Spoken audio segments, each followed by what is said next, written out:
Hey you guys, what's up? Welcome back to Toe Tags Metal Reviews, and today we're giving you guys our full and final review of the Death album from Dethklok.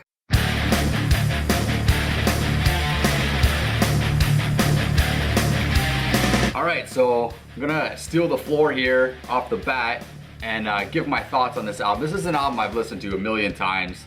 Been listening to it basically since it came out, so like over a decade. The album's been out for a while, holy crap, I just realized that. It doesn't feel like that long, but I find it really hard to pinpoint exactly what I like and love about this album because it's like technically not that profound. It's not that impressive technically, and usually when you're listening to metalheads typically go for what's technically impressive and things like that. This has something different. For me, this has, I don't know what to call it, but I call it charm. And I know I mentioned that on the first impressions video, but I feel like every song has its own identity and they each have their own specific sound, a specific style. And there's just a lot of diversity on this album as far as the content you get. You have stuff like Better Metal Snake, which has, you know, picking that you'd hear in like a lot of black metal bands, like the tremolo picking. Then you got more mid-tempo songs like Hatred Copter, or I mean most of them are kind of mid-tempo to be honest, I'm thinking about it, but you got songs like Face Fisted, which is just kind of gritty. You got Go Into the Water, which is a lot more slower and kind of almost brooding to a point where it almost feels like doom metal. I mean, it's not quite doom metal, and you know, it's just kind of touching on these different elements, but it just, there's a lot of diversity there. And I feel like that gives this album a lot of character. Another thing I really like is the fact that the lyrics are comprehensible. You can understand them basically is what I'm saying, without having to look at a book, without actually having to read them.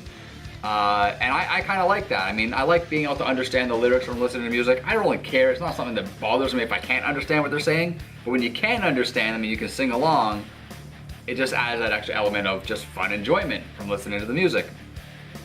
So overall, I think that this album just gives a lot without giving too much. And I think that that's a really cool thing because, you know, a lot of metal albums, they have to, you know, put all their effort in there and go all out with speed and technicality and aggression and just total brutal and stuff like that. This album's brutal, but without going that extra mile, without really sticking their neck out and being totally hardcore, which makes this album very accessible too. If you're somebody that doesn't really like death metal per se, or like extremely hard music, but maybe want to get into it, this would be a great segue album for you. But I'm more interested in what you have to say because this was really your review. Like this is your first impressions really. As I said, I've listened to this album many times. I'm a fan of this band. I have been for years. I want to know what you think after a full week of listening to the Death album. So after a full week of listening, I have to say this album's really good. The main thing I commented on last week were the vocals and how I didn't feel that there was much variation to it. It was kind of the same like talking kind of growl that was happening. And it didn't really bother me too much last week, but after listening to the album over and over and over, you know, I didn't really pay too much mind to it. That's not something that bothered me when I was listening to this album through the week. And there were some different stuff, like in Hatred Copter, there's like a different vocal that's happening. And it's hard to pinpoint, but there are a lot of songs where, you know, you did mention like the vocals do sound a little bit different. It's kind of subtle, and it's still overall pretty much the same thing, but I kind of did notice a few different things in his voice. It's really hard to pin down. But one thing you said to me after we did the first impressions is, you know, I hope more songs grow on you. You know, I really think like, you know, when I first got into it, it was like a different favorite song every day. Yeah. And for me, for the first few days of the week, that wasn't the case. Like I was still loving Better Metal Snake, like as my favorite, whatever. And then there was one day where I listened to the Lost Vikings, and there's a part, it's like near the end, it's like a guitar solo.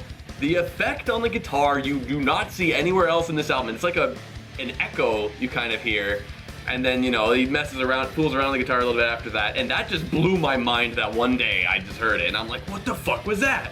So every time I hear that song, I'm looking forward to that part, and now I just put on the song, I'm like, man, this is just an epic song. You know, you said a lot of them are like mid-tempo to slow. This is one of them.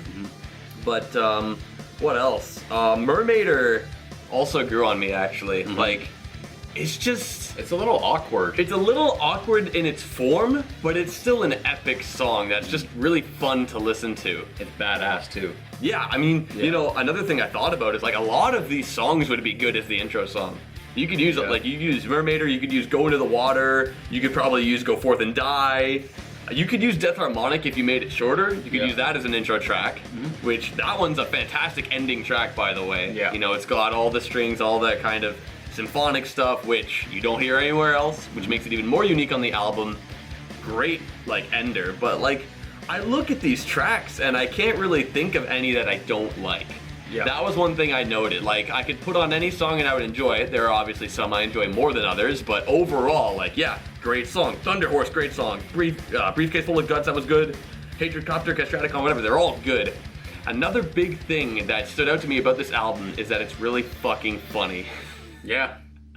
As you said, you know, you can hear the lyrics, and I sure did, and the number one funniest song for me has to be Birthday Death Day, because the song starts, "Many years ago today, something grew inside of your mother. That thing was you." Yeah. It gets me every single time. It's funny because it's so silly, the content's so silly, but they're so serious about it. Yeah, they're so serious. They're so serious, like it's hard. Not funny to them. It's brutal, it's serious shit. It's just like shit about a birthday. It's like, wow, man. Crazy. So yeah, like just the beginning of that song would get me going every single time. Yeah. It's so good, and it's really helpful that you can understand the lyrics, so you can figure out, without having to read the lyrics like online or in a book, like, okay, what the hell was that? That was funny. Yeah. I think another big thing for me that helps me appreciate this album is that I haven't watched the show, and I feel like I kind of heard from, I think you or someone else, that a lot of the songs kind of tie into episodes. They do, yeah. So, you know, if I were to watch the show and then listen to the album, I feel like all the songs would be connected to these episodes, which is a completely different perspective than what I have. I'm just listening to it like it's an album. That's true. Without any of the comedy or any of the characters from the show being attached to it. I'm just listening to it like it's a regular album, like any other album we would listen to. Right. So I feel like that kind of helped me on a first impression basis. I had nothing in my head going in. I could agree with that because I heard this album long before I even watched the show. Like, I guess I was a late bloomer when it came to the show, but I watched the show much later after I've already heard this album a bunch of times. So once I finally watched the show, then I started connecting the episodes to the songs, and you know, it was just kind of filling in missing context here and there sometimes, or sometimes I would get a song meaning from something and I go, oh, so that's what that song's about, kind of thing. Yeah, it happens in the episode. Like, yeah. What episode does Birthday Death Day happen in? I want to watch that one. I don't know. I mean, I do really want to get into the show, of course. Yeah. But I just have not done that yet. I think I have the seasons on DVD. We should watch it. We should. Anyway, yeah, this is just a really good album. And, you know, you make a good point that they don't give too much. That's true. They don't throw too much at you. I feel like they throw enough to grab you and hold you throughout each song. Like, I didn't feel any of the songs were too long. I didn't feel like anything was dragging. Things were just the right length, and they did the right things at the right times. Right. It was a really well-constructed album. But there were a few times throughout the week where I was thinking, like, there was a point where I was thinking it was too much of a joke. I'm like, okay, this is just, like, dumb shit. But I guess it was Birthday Death Day that really, like, made me understand. You gotta understand, that's the point, though, right? That is the point. I would understand if there was a joke and they weren't really intending it to be, then it would be kind of a downfall. But the fact that they intended to be funny... Like, this is supposed to be funny, but it's also supposed to be hard. Yeah, exactly. So I think they hit the nail on the head in that aspect. They absolutely did. So I guess we should get to ratings now. So I'm gonna rate this album first off, and you know, after everything I've said, I can't really see, like, there are things about this album that don't make it perfect. Like, I feel like if there were more lyrics, or I mean not more lyrics, but more vocals that were varied, it would shoot this album up even higher. But even though the fact that the vocals, you know, were not too amazing, but this album still kept me entertained throughout the week, and it's just such a memorable album with how, you know, the riffs just feel great and how the lyrics are funny. That makes it memorable. How weird, goofy, silly. This album gets my toe tag. Such a memorable album. So how about your rating? My rating is probably pretty obvious, but I just want to say that this is not my favorite Dethklok album. Okay, there's 3 albums. There's a trilogy of albums. The Death Album 2 It is my favorite album. I saw a few people in the comments of the last video saying that, and I just want to say that I agree with you guys. The reason I didn't pick that album, there's two main reasons I didn't pick that album to review or for his first impressions to get him into this band. Reason number one is that Mermaider is on this album and Mermaider 2 is on the Dethalbum 2, so it wouldn't make sense unless you heard the first one first and then the sequel after. And the second reason is just something that I'm just gonna reiterate on again, is that this album I find has the most charm. And I hope that when I mention that, I'm conveying my message properly, because it might not come across as it makes any sense, but it just has this character about it that just makes it unique. And you mentioned a bunch of stuff a second ago about why it's unique. The riffs, just the goofiness of it, and you know, the goofiness mixed with the seriousness and all that stuff. That to me is charm, and I like that in an album. I like when an album has that, and this one has that more than the second and third albums, but I would say everything about this album is increased on the second album. So if you listen to the second album, you're gonna be blown away. But I give this album my toe tag. That goes without saying. I've loved this album for a long time. I will love it for a long time. Every time I put it on, I'm like, yes, this rocks. So this album gets my toe tag. That's pretty much it though for this review. 2 toe tags. Oh yeah. For the Dethalbum. Make sure you guys leave a like. Let us know what you guys think of this album. And make sure you subscribe if you guys enjoy the channel. We read all your comments all the time, so let us know what you think. I'm Vile Self. I'm TV Fish. We'll see you guys soon. Peace.